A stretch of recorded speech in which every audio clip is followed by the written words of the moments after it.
Hello friends, मैं अमृत इस नए वीडियो में आपका स्वागत करता हूं।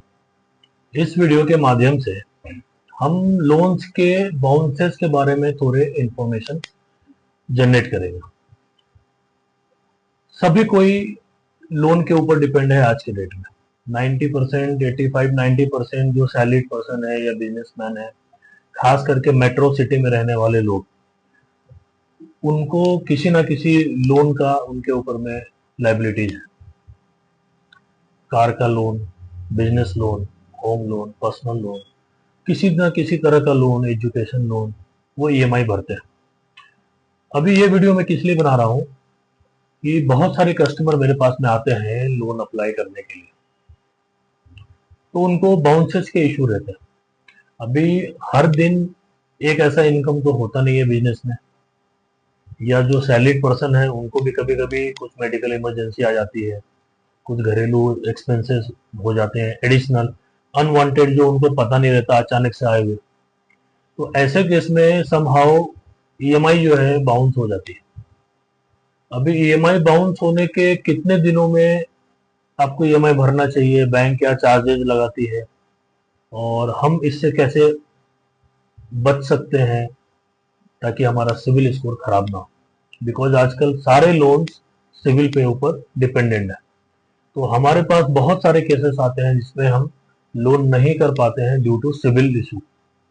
अभी सिविल में दो स्कोर होते हैं, एक हम लोग स्टैंडर्ड स्कोर पर करते हैं और एक होता है लोन स्कोर। लोन स्कोर को बहुत सारे बैंक जो है वेंटल स्कोर बोलते हैं, कोई बहुत सारे बैंक जो है क्रेडिट स्कोर बोलते हैं। तो अभी क्या होता है, एग्जाम्पल हमारा लोन का ईएमआई इस महीने होम लोन का बाउंस हो गया किसी भी रीजन से, तो हमें यह ट्राई करना है कि विद इन वीक हम उस ईएमआई को पे कर दें। अगर हम ईएमआई को टाइम पे पे नहीं करते, तो समझने की चीज है कि एक महीने में 30 दिन होता है, 30 डेज इन अ मंथ। तो बैंक का जो डीपीडी का कैलकुलेशन होता है वो 30 डेज का होता है।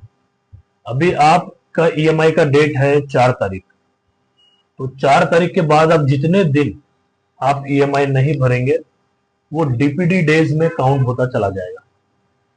और बैंक का गुडविल होता है कस्टमर के लिए कि अगर आपने बाउंस किया किसी भी रीजन से, तो आपको क्या करना है, ट्राई करना है कि मैक्सिमम एक महीने के अंदर और मिनिमम फर्स्ट से सेकेंड वीक में ईएमआई एट एनी कॉस्ट जमा कर देना है।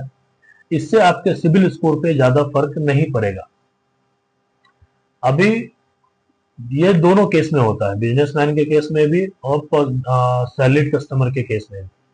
बहुत बार क्या होता है कि हम किसी मेडिकल इशू से गुजर रहे हैं, मेरी फैमिली गुजर रही है, हमारे काफी एक्सपेंसेस हो जाते हैं मेडिकल में, अनवांटेड कुछ कैलकुलेशन नहीं होता। अभी इसमें हमने 3 ईएमआई 2 ईएमआई बाउंस कर दिए। पहला तो हमें ट्राई करना है कि तीसरा ईएमआई बाउंस करने से पहले एटलीस्ट हम एक तो ईएमआई अपना भर दे, खास करके जो सिक्योर लोन है, मॉर्गेज लोन है या होम लोन है। इसमें क्या होता है कि हम तीसरा ईएमआई बाउंस होने के पहले अगर एक ईएमआई भर देते हैं तो हम एनपीए में जाने से बच जाते हैं। एनपीए का डिटेल मैं मेरे स्क्रीन पे आपको अटैच कर दूंगा। अभी ये एनपीए का क्या इशू है, एनपीए में जाने के बाद आफ्टर 3 ईएमआई बाउंस बैंक आपको लीगल नोटिस भेजती है कि आपका जो भी पेंडिंग अमाउंट है आप भर दो, नहीं तो फिर कलेक्शन के लिए प्रॉपर्टी निकलेगी। ऐसा करके बैंक आपको 3 बार नोटिस भेजती है। ये हर 3 ईएमआई के साइकिल में ये नोटिस जनरेट होता है। तो बेटर है कि उस प्रॉब्लम में हम ना फंसे, कलेक्शन के प्रॉब्लम में ना फंसे। तो पहला तो हमें प्रैक्टिस करना है कि ये ईएमआई बाउंस नहीं हो। समहाउ अगर हो जाता है तो अच्छा रिकॉर्ड रखने के लिए हमें ट्राई करना है कि 1 वीक से 2 वीक के अंदर हमें कैसे भी अरेंज करके हमारा ईएमआई भर देना, ताकि दूसरा ईएमआई भी आने वाले साइकिल में टाइम पर जाए। नहीं तो क्या होता है, हम सोचते हैं आज करेंगे कल करेंगे, उस चक्कर में पहला ईएमआई बाउंस होने के बाद धीरे धीरे फिर दूसरे ईएमआई का भी साइकिल आ जाता है और आपकी जो लायबिलिटीज है वो कम होने वाली है नहीं। क्योंकि जिस आदमी का जितना इनकम होता है उसकी लाइफ स्टाइल उस इनकम के अकॉर्डिंग सेट हो जाती है।